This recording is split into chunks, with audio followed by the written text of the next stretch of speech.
Курт Воннегут. Мнемотехника. Альфред Мурхет небрежно швырнул отчет в лоток с исходящими документами и улыбнулся при мысли, что сумел сверить все данные, не обращаясь к справочникам и записям. Еще 1,5 месяца назад он бы так точно не смог. Но теперь, по окончании корпоративных курсов по развитию и тренировке памяти, имена, факты и цифры запоминались на раз, цеплялись к мозгам, как репей к кордельтерьеру. На самом деле эти 2-дневные курсы косвенным образом помогли разрешить почти все проблемы и сложности в его, в общем-то, и не особенно сложной жизни. Все, кроме одной. Его неспособности подступиться к Элен, красавице-секретарше, по которой он молча страдал 2 года. Мнемотехника — это система специальных приемов, служащих для облегчения запоминания, начал свои объяснения инструктор. Что достигается прежде всего путем образования искусственных ассоциаций. В мнемотехнике мы используем 2 элементарные психологические аксиомы. То, что нам интересно, мы помним дольше, чем то, что нам не интересно. И визуальные образы, то есть картинки, запоминаются лучше, чем голые факты. Я сейчас поясню на примере. И нашим подопытным кроликом будет мистер Мурхет. Инструктор зачитал совершенно бессмысленный набор слов: дым, дуб, седан, бутылка, иволга, и попросил Альфреда запомнить. Альфред смущенно заерзал на стуле. Инструктор продолжил рассказ о приемах запоминания, а потом ткнул пальцем в Альфреда. «Мистер Мурхет, повторите мой список слов». «Дым, иволга...» Альфред пожал плечами. «Не огорчайтесь, это совершенно нормально», — сказал инструктор. «А теперь мы попробуем немного помочь вашей памяти. Попробуем создать мысленную картинку, представить себе что-то приятное, что-то, что нам хотелось бы запомнить. Дым, дуб, седан. Мне представляется человек, мужчина. Он отдыхает в тени под дубом. Он курит трубку, а чуть поодаль на заднем плане стоит его автомобиль, желтый седан. Вы видите эту картинку, мистер Мурхет?» «Да». Альфред представил себе человека под дубом. «Хорошо. Теперь, что касается бутылки и иволги. На траве рядом с мужчиной стоит бутылка с холодным кофе, а на ветке дуба поет иволга. Думаю, эта картинка запомнится нам без труда. А как вы считаете?» Альфред неуверенно кивнул. Инструктор принялся рассказывать о чем-то другом, а потом вновь прервался и попросил Альфреда повторить список слов. «Дым, седан, бутылка...» Альфред смотрел в сторону, чтобы не встретиться взглядом с инструктором. Когда смех в классе стих, инструктор сказал: «Вы, наверное, решили, что мистер Мурхет только что доказал нам полную несостоятельность мнемотехники. А вот и нет. Он подвел нас к еще одному важному пункту. Ассоциативные образы, которые помогают нам запоминать, это дело сугубо индивидуальное. У каждого человека они свои. Разумеется, мы с мистером Мурхедом 2 совершенно разных человека, и я не должен был навязывать ему мой ассоциативный ряд. Я повторю список слов еще раз, мистер Мурхет, и теперь я хочу, чтобы вы представили свою собственную картинку». В конце занятия инструктор вновь вызвал Альфреда. Альфред выпалил все слова одним духом, как будто читал алфавит. «Это была замечательная методика», — размышлял Альфред, «настолько хорошая, что он теперь до конца своих дней не забудет этот бессмысленный набор слов». Картинка по-прежнему стояла перед глазами, как наяву. Они с Ритой Хейвард лежат на траве под огромным раскидистым дубом и курят 1 сигарету на 2.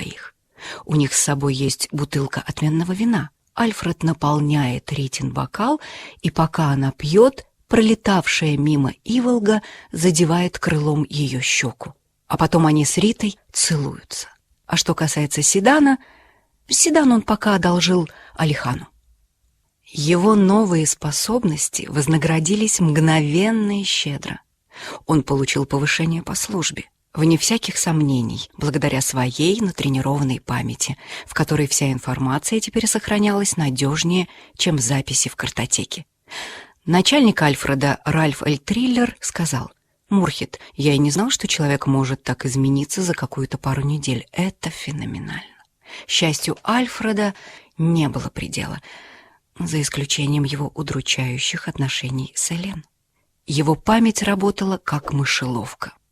Но он по-прежнему впадал в ступор при одной только мысли о том, как заговорить о любви с невозмутимой красавицей-секретаршей. Альфред вздохнул и пододвинул к себе стопку счетов. Первый счет предназначался для Давенпортской фабрики сварочного оборудования. Альфред закрыл глаза, и перед мысленным взором возникла живая картинка. Он сам составил ее 2 дня назад, получив особые инструкции от мистера Триллера. 2 антикварных стола Давенпорта стоят друг против друга.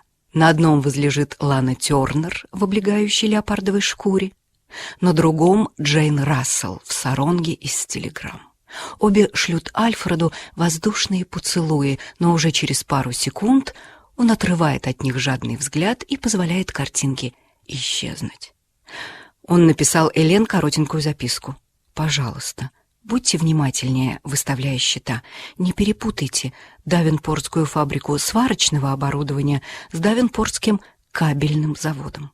Еще 1,5 месяца назад он бы точно выпустил это из виду. «Я люблю вас», — добавил он, а потом тщательно зачеркал это признание длинным прямоугольником сплошных черных чернил. В каком-то смысле хорошая память добавила Альфреду головной боли. Теперь, когда отпала необходимость рыться в картотеках, у него появилась куча свободного времени, которое он тратил на тихие страдания по Элен. Самые яркие переживания Альфред испытывал не наяву, а в фантазиях. И так было всегда, еще до занятий на курсах по улучшению памяти. И в самых вкусных его фантазиях неизменно присутствовала Элен. Если он скажет ей о своих чувствах, и она даст ему отворот-поворот, а скорее всего так и будет, она уже никогда не появится в его фантазиях, и он потеряет ее навсегда. А Альфред не хотел рисковать. Зазвонил телефон. «Это мистер Триллер», — сказала Элен. «Мурхет», — сказал мистер Триллер. «У меня тут завал. Похоже, один я зароюсь. Поможешь?» «Конечно, шеф». «Что надо делать?» «Ты возьми карандаш». «А мне он зачем?» — удивился Альфред. «Нет уж, возьми», — сурово проговорил мистер Триллер. «Мне будет спокойнее, если ты все запишешь. Я и сам уже путаюсь в этих цифрах».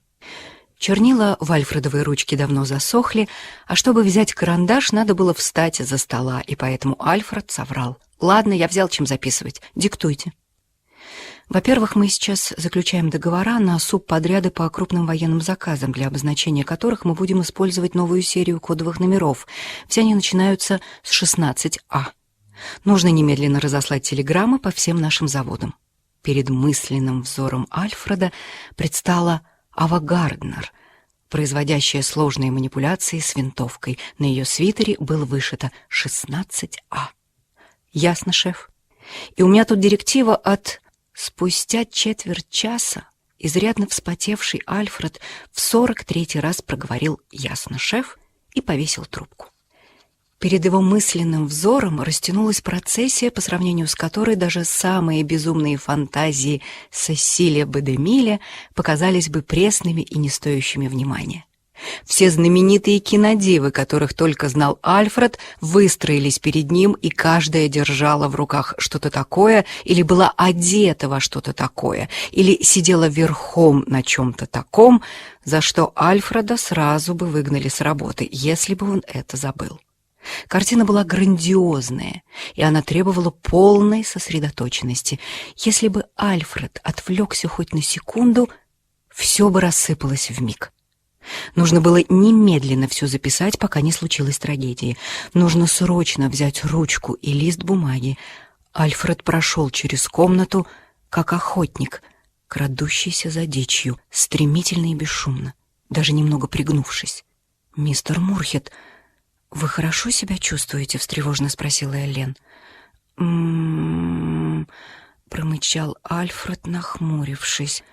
Он схватил карандаш и блокнот и только тогда сделал выдох. Картинка уже начинала тускнеть, но пока что держалась.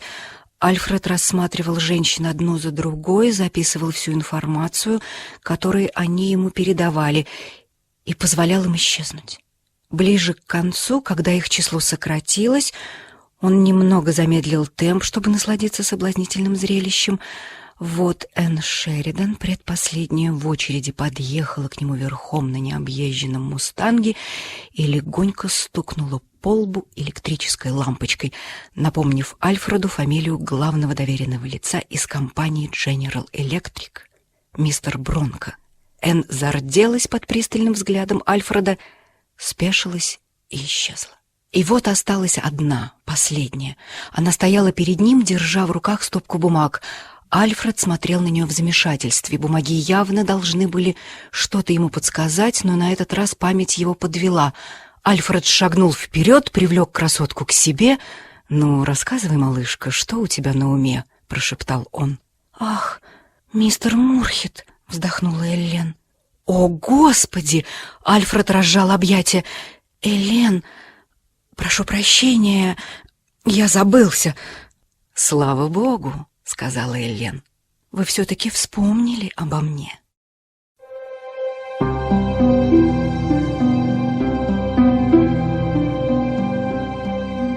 Курт Воннегут. Мнемотехника. Рассказ читала Елена Ланская.